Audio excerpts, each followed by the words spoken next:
الحمد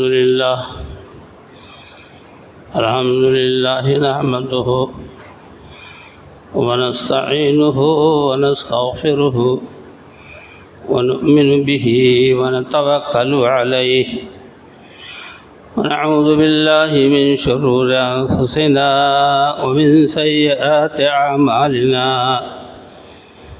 من يهده الله فلا مضل له ومن يضلله فلا هادي له وأشهد أن لا إله إلا الله وحده لا شريك له وأشهد أن محمدا عبده ورسوله صلى الله عليه وسلم أما بعد فإن خير الحديث كتاب الله وخير الهدي هدي محمد صلى الله عليه وسلم وشر الأمور محدثاتها وكل محدثة بدعة وكل بدعة ضلالة وكل ضلالة في النار. أعوذ بالله السميع العليم من الشيطان الرجيم. بسم الله الرحمن الرحيم. يا أيها الذين آمنوا اتقوا الله حق تقاته ولا تموتن إلا وأنتم مسلمون. يا أيها الناس اتقوا ربكم الذي خلقكم من نفس واحدة وخلق منها زوجها وبث منهما رجالا كثيرا ونساء واتقوا الله الذي تساءلون به والأرحام إن الله كان عليكم رقيبا. يا أيها الذين آمنوا اتقوا الله وقولوا قولا سديدا يصلح لكم أعمالكم ويغفر لكم ذنوبكم ومن يطع الله ورسوله فقد فاز فوزا عظيما. قال الله تبارك وتعالى في مقام آخر إن إبراهيم كان أمة قانتا لله حنيفا وما كان ولم يكن من المشركين شاكرا لأنعمه اجتباه وهداه إلى صراط مستقيم.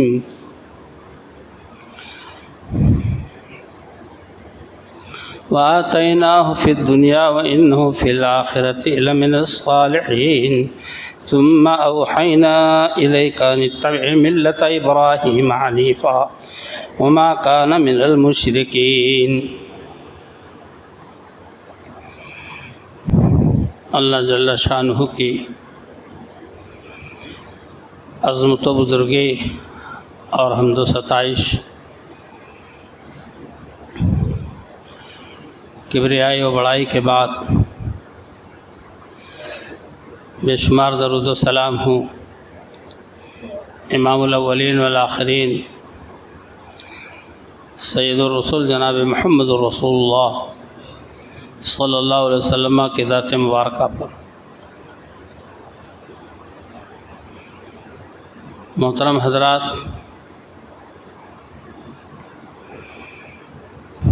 یہ دور حج کا اور قربانی کا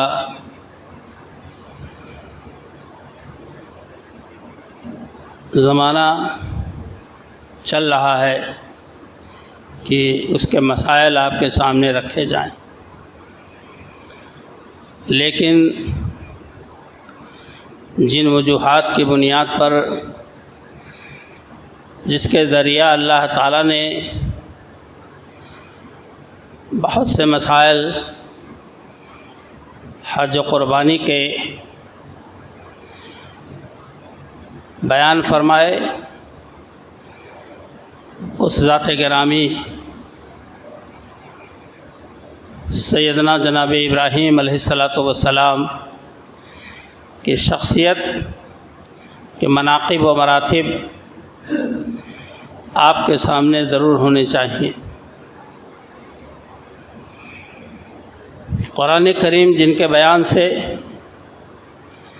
بھرا پڑا ہے، کتنے بڑے اولو العزم پیغمبر تھے اپنی زندگی میں کتنی ایذا، کتنی تکلیفیں اللہ کی توحید کے خاطر سیدنا ابراہیم علیہ السلام نے اٹھائے، اور تقریباً یہی حال 1.25 لاکھ انبیاء کا رہا ہے کہ اللہ کے دین کے خاطر، توحید کی خاطر ان پاک روحوں نے اپنے جسم و جان کو اللہ کی راہ میں گنوا دیا، جن کی تعریف اللہ تعالیٰ قرآن میں فرما دے، بلند مقام، اونچے مقام پر کتنے زیادہ وہ فائز تھے، اس کا اندازہ ہم اور آپ نہیں کر سکتے۔ آپ یہ سمجھ لیں کہ اللہ وحدہ لا شریک جس کا ذکر اپنے کتاب قرآن مجید میں کر دے بھلائی کے ساتھ، تو ان کی بھلائی کا اندازہ، ان کی صالحیت کا اندازہ ہمارے اور آپ کے وہم و خیال سے باہر ہے۔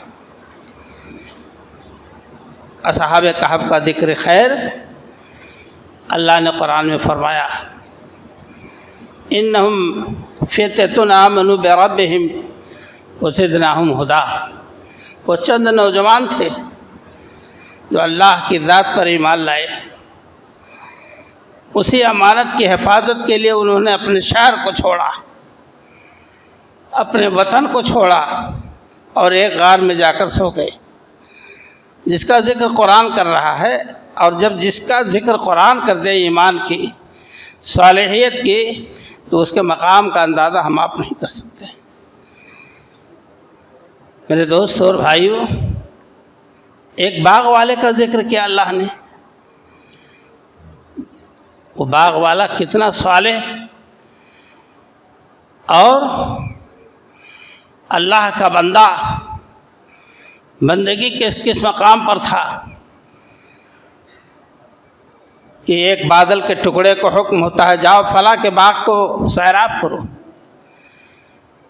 کتنی مقبولیت اللہ کے نزدیک اس شخص کی تھی، اس اللہ کے ولی کی تھی کہ اللہ بادل کو نام لے کر کے حکم دے رہا ہے کہ جا کر کے فلاں کے باغ کو سیراب کرو۔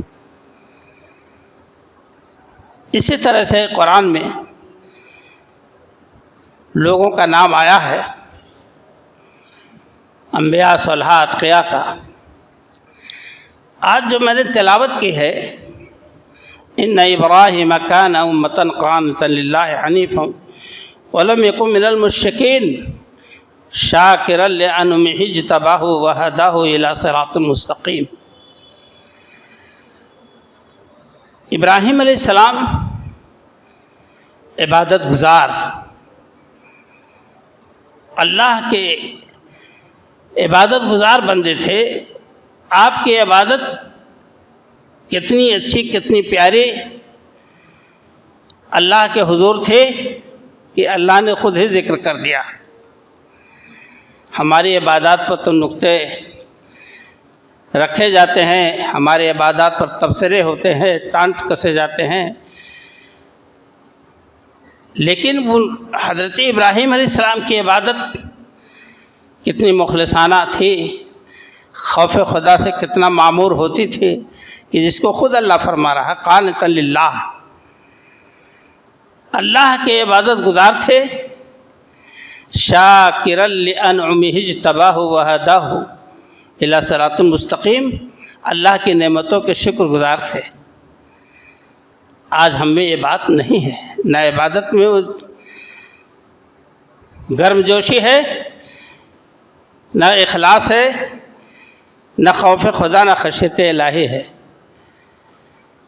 اور نہ شکر گزاری ہمارے اور آپ کے اندر پائی جاتی ہے۔ کوئی دعوت لے لے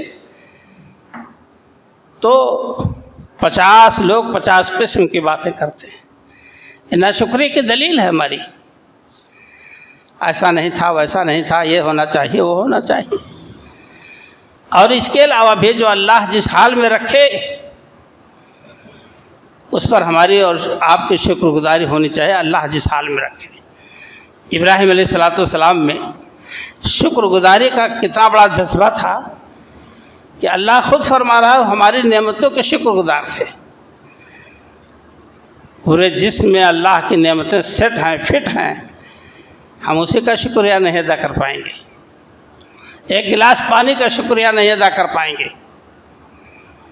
ایک لقمہ جو ہمارے منہ میں آتا ہے اور پیٹ میں جاتا ہے معدے میں، ہم چاہیں اس کا شکریہ ادا کر لیں تو نہیں ہو پائے گا.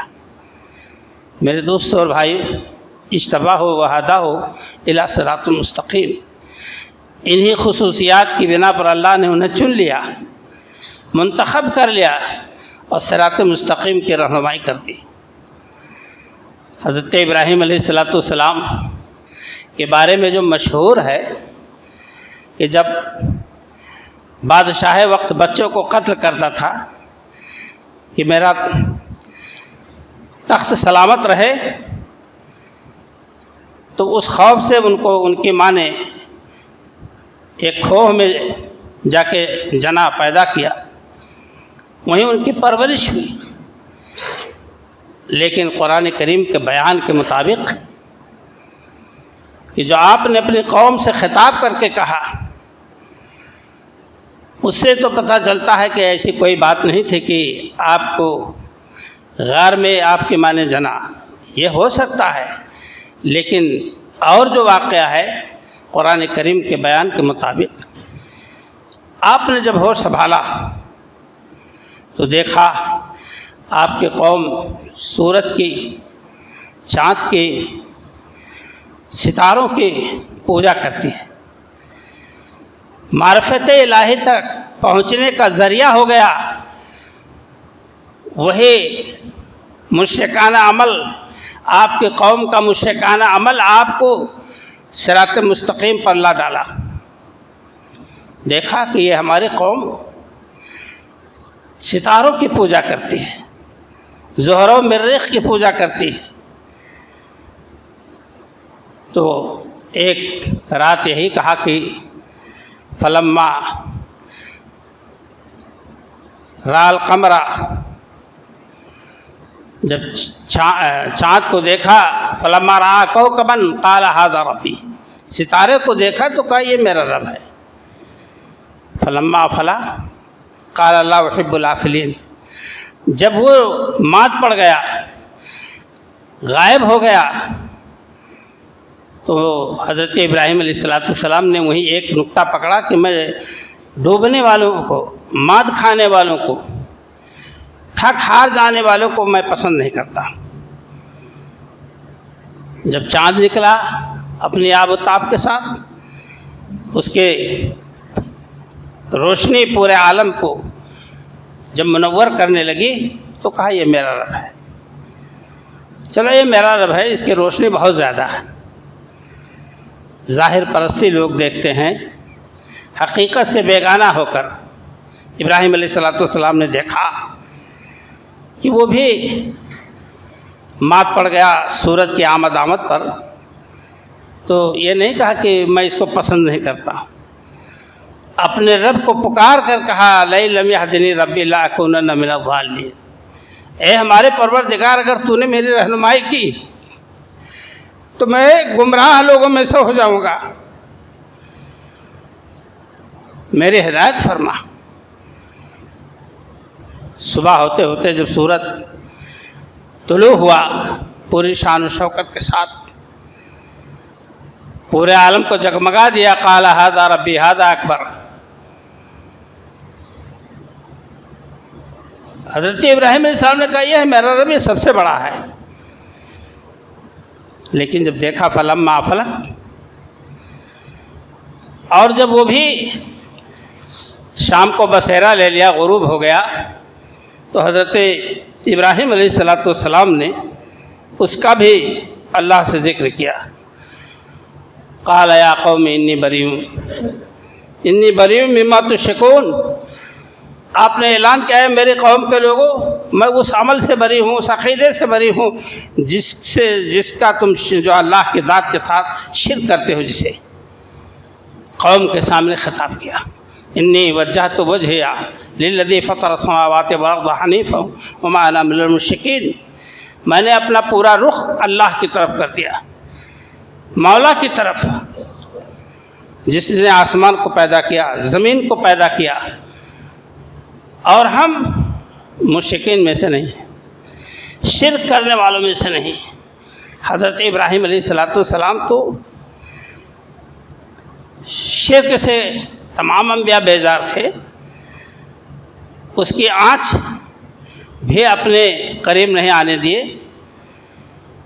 تمام انبیاء کرام علیہ السلام کا موحدانہ زندگی، توحید پرستانہ زندگی گزری ہے، اور یہی نہیں، اس کو آگے بڑھانے میں کتنی ایذائیں تکلیفیں اٹھائی ہیں۔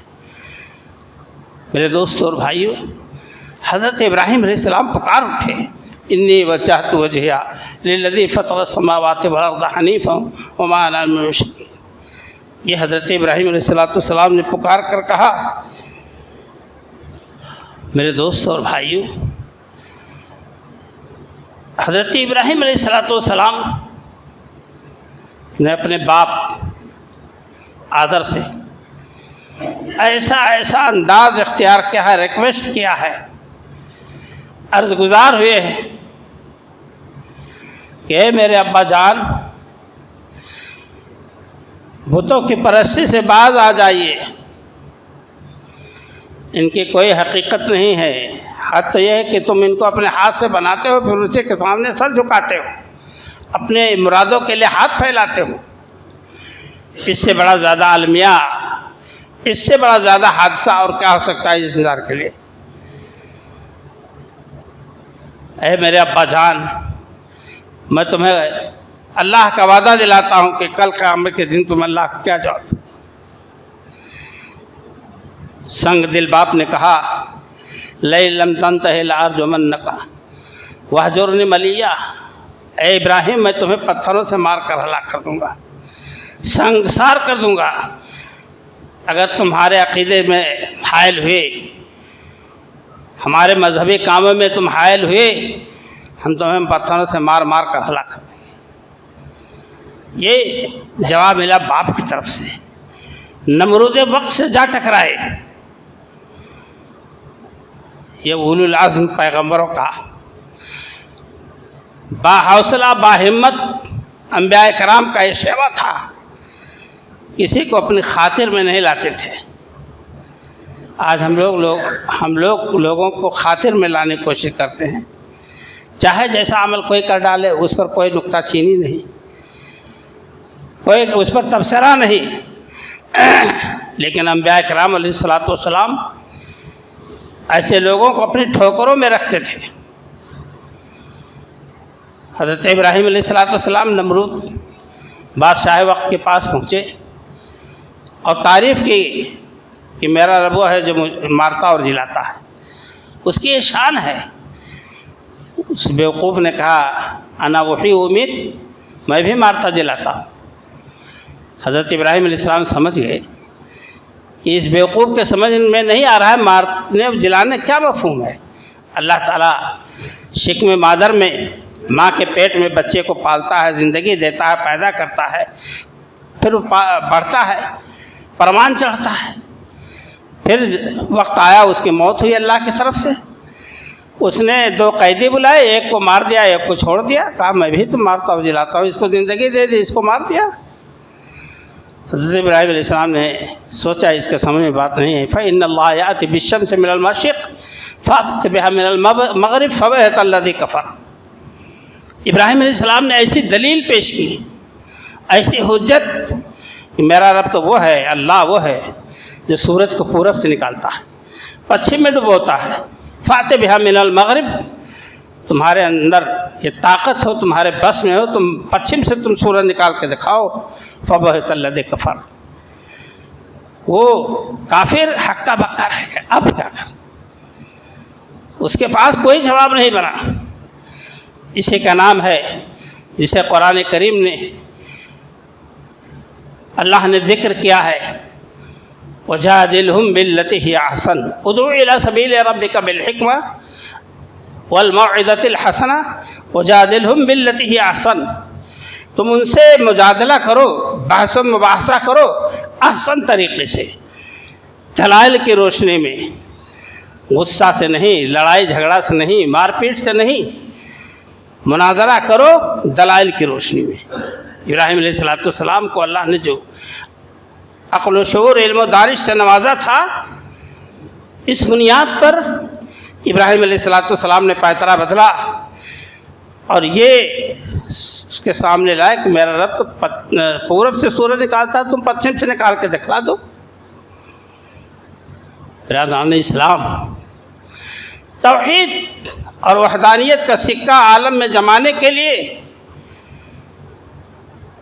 گھر بار کو چھوڑا، اور یہی نہیں، بتوں کی کمزوری، بے بسی کو ثابت کر کے دکھا دیا بتوں کو توڑ کر، اور جب قوم کے سامنے پیش کیے گئے تو بے دھڑک بولے کہ بڑے بت سے پوچھ لو، کوئی حکم دیا ہوگا نہیں مانے ہوں گے، تو انہوں نے توڑ کے رکھ دیا۔ کہا یہ بت نہ بولتے ہیں، نہ کھاتے نہ سنتے ہیں، نہ کسی کو توڑ پائیں گے، ایسا کیسے ہو سکتا ہے؟ تو حضرت ابراہیم علیہ السلام کو موقع ملا کہ تب تم ایسے کی عبادت کیوں کرتے ہو جو نہ سن سکتے ہیں، نہ بول سکتے ہیں، نہ تمہارے کام آ سکتے ہیں، نہ نفع نہ نقصان دے سکتے ہیں۔ اف لکم ولما تعبدون، تھوڑی ہو تمہارے لیے اور ان معبودوں کے لیے تھوڑی ہو جن کی تم پوجا کرتے ہو۔ ایک پیغمبر یہی شان رہی ہے، حوصلہ مندوں کا، اولو العزم لوگوں کا، کہ وہ کبھی بھی باطل کے سامنے جھکے نہیں، تنازل نہیں کیا، نرم خوئی نہیں اختیار کی۔ حق حق ہے، باطل باطل ہے۔ حضرت ابراہیم علیہ السلام کی یہ شان تھی، اور یہی نہیں، آگے واقعہ آئے گا۔ اللہ تعالیٰ نے جب آپ کو آزمائش میں ڈالا تو سب سے بڑی آزمائش یہ ہوئی کہ جب قوم کے پاس جواب نہیں رہ گیا کہ ہمارے بتوں کو کس نے توڑا ہے۔ یہی ابراہیم کا نام سنا جاتا ہے کہ وہ کہتا تھا کہ ہم بتائیں گے کسی دن، اور اس نے بتا دیا، زینت والے عید والے دن سب کو توڑ کے رکھ دیا، اور اس کے بعد لوگوں کے سامنے پیش ہوئے تو ان لوگوں نے آپس میں طے کیا، اپنے معبودوں کی مدد کرو، ابراہیم کو آگ میں ڈال دو۔ کتنی بڑی آزمائش تھی۔ گڑھا کھودا گیا، لکڑیوں سے بھرا گیا، آگ روشن کی گئی، عورتیں منت مانتی تھیں کہ ہمارا بیٹا بیمار اچھا ہو جائے تو ابراہیم کو جلانے کے لیے لکڑیاں دیں۔ برادران اسلام، یہ حضرت ابراہیم علیہ السلام کو آگ میں ڈالا گیا۔ فرشتے مضطرب ہیں، ہوا کا فرشتہ، پانی کا فرشتہ، کہ کیوں نہیں ہم کو پکارتے کہ ہم ان کی مدد کر دیں، اللہ کیوں نہیں ہم کو حکم دیتا۔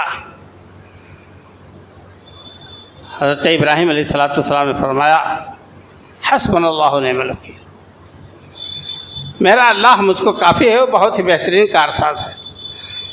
کتنا پاکیزہ جملہ اس مصیبت کے وقت میں حضرت ابراہیم علیہ السلام نے اپنی زبان سے نکالی، اور اس جملے کی برکت یہ تھی کہ ڈائریکٹ اللہ تعالیٰ نے آگ کو حکم دے دیا، یا نار کونی بردم و سلام علی ابراہیم، اے آگ تو ابراہیم علیہ السلام پر ٹھنڈی ہو جا، سلامتی والے ہو جا، اتنی ٹھنڈی نہ ہو کہ وہ ٹھٹر جائیں، ٹھنڈک سے انہیں تکلیف پہنچ جائے، یہ بھی نہ ہو، سلامتی والے۔ اللہ اپنے بندے کو دیکھ رہا تھا کہ میرا بندہ میری خاطر آگ میں ڈالا گیا ہے، آگ کی سوزش کو ہم خود ختم کر دیں۔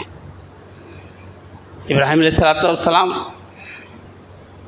آگ سے بے داغ بچ کر نکل آئے، بال بھی ٹیڑھا نہیں ہوا، اللہ تعالیٰ کی طرف سے بال بھی بیکا نہیں ہوا۔ اللہ جسے رکھے اسے کون چکے۔ یہ حضرت ابراہیم علیہ السلام اس کے خاطر آگ میں ڈالے گئے، اور یہی نہیں، اس سے بھی زیادہ آپ کو آزمائش میں ڈالا گیا اور آپ اس میں پورے اترے۔ میرے دوستوں اور بھائیوں، حضرت ابراہیم علیہ السلام کے بارے میں نہیں، صحابہ نے پوچھا اللہ کے رسول صلی اللہ علیہ وسلم سب سے زیادہ افضل کون ہے؟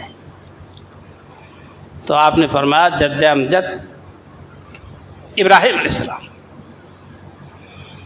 ہمارے دادا ابراہیم، کیونکہ ابراہیم علیہ السلام کے نسل سے اسماعیل، اور اسماعیل علیہ السلام کے نسل سے حضور اکرم صلی اللہ علیہ وسلم۔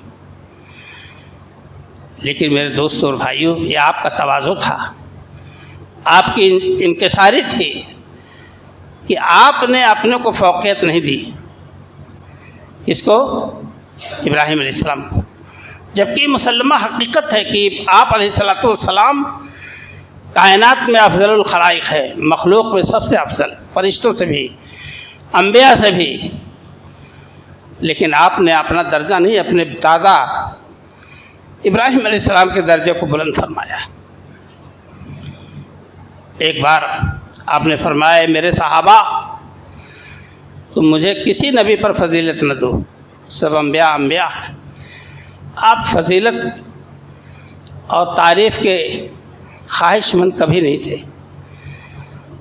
آپ نے یہ بھی فرمایا کہ موسیٰ علیہ السلام پر مجھے فضیلت نہ دو، کیونکہ جب قیامت کا دن آئے گا، سور میں پھونک مارا جائے گا، جب پھونک مار دی جائے گی تو سارے لوگ بے ہوش ہو جائیں گے۔ آپ فرماتے ہیں کہ جب مجھے ہوش آئے گا تو دیکھوں گا کہ موسیٰ علیہ السلام عرش کے پائے کو پکڑے کھڑے، اللہ کے عرش کے پائے کو پکڑ کر کھڑے ہیں۔ میں نہیں سمجھتا کہ مجھ سے پہلے ہوش میں آ گئے یا وہ بے ہوشی جو طاری ہوئی تھی کوہ طور پر، جب اللہ نے اپنا جلوہ دکھایا کوہ طور پر تو موسیٰ علیہ السلام بے ہوش ہو کر گر پڑے، فخر موسیٰ صاعقہ۔ اس بے ہوشی کی وجہ سے اللہ نے آج ان کو بے ہوش نہیں کیا۔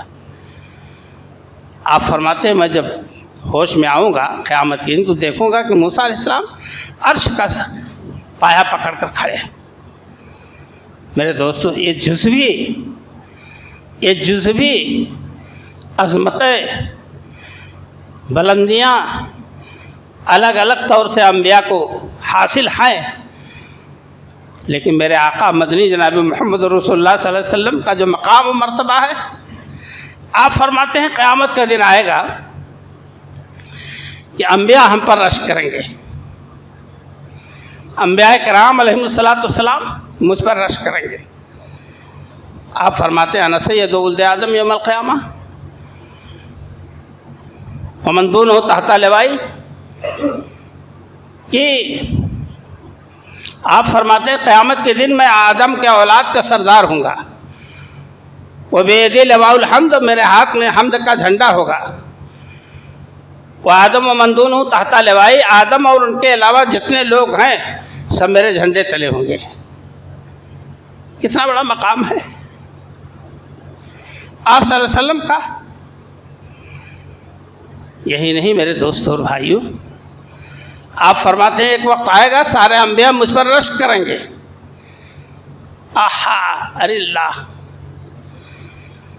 جب میں اللہ کے حضور کھڑا ہوں گا، اجازت طلب کروں گا، مقام محمود پر مجھے لایا جائے گا، میں مقام محمود پر سجدہ ریز ہوں گا، اللہ سے سفارش طلب کروں گا۔ اس وقت تمام انبیاء ہماری مرتبے ہماری عزت کی طرف رش کرتے ہوئے دیکھیں گے۔ آپ نے فرمایا کہ میرے صحابہ، تمام مسلمان بھائی، حضور فرماتے میرے لیے دعا کرو، جنت میں ایک مقام ہے جس کا نام ہے وسیلہ، اور آپ فرماتے ہیں میں اللہ سے امید کرتا ہوں کہ وہ مقام وسیلہ ایک ہی شخص پائے گا اور میں ہوں گا۔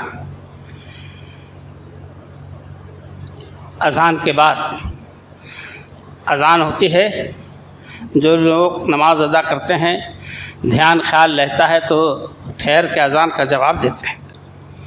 اذان کے جواب کے بعد نبی صلی اللہ علیہ وسلم پر درود شریف بھیجتے ہیں، اور درود شریف پڑھنے کے بعد اللہم رب هذه الدعوة التامة والصلاة القائمة آت محمدا الوسيلة والفضيلة وابعثه مقاما محمودا الذي وعدته، اے اللہ ہمارے نبی صلی اللہ علیہ وسلم کو وسیلہ کا مقام عطا فرما دے، مقام محمود ہے جس کا تو نے وعدہ کیا۔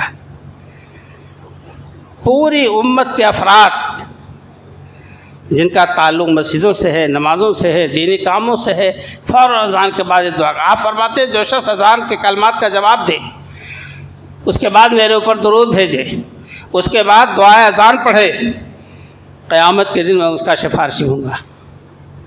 آپ نے حضور کے بلند مرتبے کو اللہ سے مانگا ہے، آت محمد علی الوسیلۃ والفضیلۃ وابعثہ مقاما محمودا الذی وعدتہ۔ آپ نے اللہ سے دعا کی اپنے حضور پاک کے لیے، تو کیا حضور پاک آپ کی سفارش نہیں کریں گے؟ آپ سے محبت نہیں کریں گے؟ صحابہ کرام نے عرض کیا اللہ کے رسول صلی اللہ علیہ وسلم، ہم آپ پر سلام بھیجتے یہ تو جان گئے، التحیات للہ والصلوات والطیبات السلام علیک ایھا النبی، تحیات میں سلام ہے، السلام علیک ایھا النبی ورحمۃ اللہ وبرکاتہ،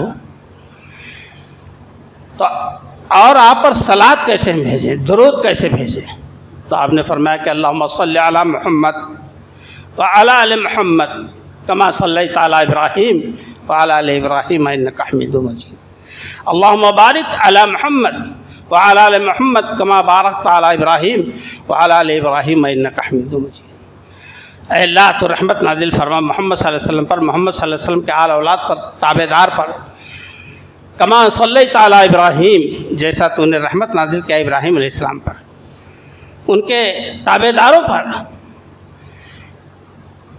یہ دعا آپ نے سکھائی، درود شریف۔ آپ ہم اس بات کو نوٹ کر لیں کہ یہ وہ چیز ہے کہ جس کے بغیر نماز نہیں مکمل ہوگی۔ کہتے ہیں یہ صلاۃ و سلام نہیں پڑھتے، ارے بھائی بناوٹی صلاۃ و سلام ہم نہیں پڑھتے ہیں، نہ پڑھیں گے قیامت تک۔ مصطفیٰ جان رحمت پہ لاکھوں، یہ نظم ہے، اس کو نماز میں کوئی پڑھ کے اپنی نماز پوری کر لے گا؟ اس کے پڑھنے سے نماز ہو جائے گی؟ جو شرکیہ کلام سے بھرا پڑا ہے، اللہ اکبر، انسانوں کے نام گنائے گئے ہیں اس نظم میں، وہ آپ اولیاء سمجھیں، آپ انہیں نیک بزرگ سمجھیں، لیکن صلاۃ و سلام میں ایک جملہ، جب اللہ نے کہا السلام علیک ایھا النبی ورحمۃ اللہ وبرکاتہ، تو حضور صلی اللہ علیہ وسلم فرمایا السلام علینا وعلی عباد اللہ الصالحین، اے اللہ مجھ پر سلامتی ہو اور جتنے تیرے نیک بندے ہیں ان پر بھی سلامتی ہو۔ آپ نے کسی کا نام اور نہیں لیا۔ تو بہرحال میں عرض کر رہا تھا کہ صحابہ کرام نے جب سوال کیا کہ ہم نے سلام آپ پر بھیجا تحیات پڑھ کر کے، لیکن درود صلات کیسے بھیجے؟ تو آپ نے اللہم صلی، اور وہ کیسا کہ جیسے ابراہیم علیہ السلام اور ان کے آل اولاد پر اللہ تعالیٰ تو نے رحمت نازل کی ہے۔ اللہ اکبر، حضرت ابراہیم علیہ السلام پر کیا رحمت کہ اللہ نے آپ کو سرکش قوم سے بچایا، نہ آتش نمرود سے بچایا، ملکوں خاک چھان کر ملک شام آئے، مصر گئے، کہاں کہاں آپ نے توحید کا مضمون لے کر سفر کیا، اور پھر اس کے بعد مکہ معظمہ میں لا کر کے وادی غیر ذی زرع میں اسماعیل علیہ السلام کو آباد کیا، اور بہت لمبی بات ہے جس کو انشاءاللہ اور آگے بیان کیا جائے گا۔ میں عرض کرنا چاہتا ہوں کہ ابراہیم علیہ السلام کو اللہ نے بڑا مقام دیا، اتخذ اللہ ابراہیم خلیلا، ابراہیم علیہ السلام کو اللہ نے اپنا دوست بنا لیا، اپنا دوست بنا لیا۔ جب دیکھا کہ ابراہیم ہر آزمائش امتحان میں پورے اتر رہے ہیں، تو اللہ تعالیٰ نے خود ہی کہہ دیا اتخذ اللہ ابراہیم خلیلا، ابراہیم علیہ السلام کو اللہ نے دوست بنا لیا۔ ہم لوگ تو دوست ایسے ہی اوپر دلہ میں بنا لیتے ہیں، دوستی میں دعا سلام ہو گیا بس دوست ہو گئے، آزماتے نہیں ہیں۔ اس کو آزمائش میں نہیں لاتے کہ ہے بھی دوست کہ منافق ہے دل کے اندر۔ بہرحال میرے دوستوں اور بھائیوں، انبیاء کرام علیہ السلام 1.25 لاکھ کے قریب دنیا میں بھیجے گئے، اور کم و بیش 25 انبیاء کے نام قرآن کریم میں اللہ نے ذکر فرمائے، اور اس کے علاوہ آپ کا یہ مقام اللہ نے عطا فرمایا کہ فاتبع ملت ابراہیم حنیفا، اے ہمارے حبیب ملت ابراہیم کی آپ پیروی کیجیے۔ پوری دنیا کو حکم ہے کہ اللہ کے رسول کی اتباع کرو، اطاعت کرو، اور نبی اکرم صلی اللہ علیہ وسلم کو اللہ نے فرمایا کہ فاتبع ملت ابراہیم حنیفا، اے محمد صلی اللہ علیہ وسلم ہمارے حبیب ابراہیم علیہ السلام کے ملت کی پیروی کیجیے۔ یہ اللہ کا درس اور حکم آقا مدنی صلی اللہ علیہ وسلم کو ملا۔ اللہ تبارک تعالیٰ سے دعا ہے کہ ہم توحید کے مضمون کو عام کریں، اللہ سے تعلق مضبوط کریں، اس کے خلاف غیر اللہ سے اپنا سلسلہ اور اپنی ذہنیت کو الگ کریں۔ اللہ کے سوا کوئی نہیں ہے کہ آپ کے مسائل میں، مشکلات میں، مصائب میں کوئی اور جو ہے مدد کر سکے۔ اللہ فرماتا ہے کہ کون ہے جو تم کو مشکلات کے وقت بچاتا ہے اور آسانیاں تمہارے لیے فراہم کرتا ہے۔ اللہ کہتا ہے کہ پھر اللہ ہی بیان کرتا ہے وہ اللہ۔ یہ مشرکین کہا کرتے تھے کہ اللہ ہی بچانے والا ہے، اللہ کس نے زمین آسمان پر، کہتے ہیں اللہ، کس نے پانی برسایا، کس نے غلہ اگایا، اللہ۔ یہ مشرکین کہتے تھے بندگی کیوں دوسروں کی کرتے ہو، اور وہ ہمارے لیے سفارشی ہیں، بتاؤ لحاظ۔ اللہ کہتا ہے میرے بندوں مجھ سے مانگو میں دوں گا، اب آپ بھاگے جا رہے ہیں دوسری طرف۔ اللہ تعالیٰ سے دعا ہے کہ رب کائنات ہم تمام لوگوں کو صحیح طرح سے توحید پرست بنائے، مشرکانہ عقیدہ و عمل اپنی زبان پر، اپنے دماغ میں ہم لانے کی کوشش نہ کریں، ورنہ تو انبیاء کو اللہ نے چیلنج کر دیا کہ لئن اشرکوا لحبط عنہم ما کانوا یعملون، اگر وہ شرک کرتے تو ان کے اعمال برباد جاتے۔ ہم شرک کریں گے تو ہمارے اعمال بچیں گے نہیں۔ اس لیے ضرورت ہے اس بات کی کہ ہم اور آپ توحید کو اپنائیں، توحید پرستانہ زندگی گزارنے کی کوشش کریں، اور شرک سے، بدعات سے اپنے آپ کو محفوظ رکھیں۔ انبیاء کرام کے حالات و واقعات سے ہم نصیحت لیں۔ اللہ ہم سب کو اس کی توفیق عطا فرمائے۔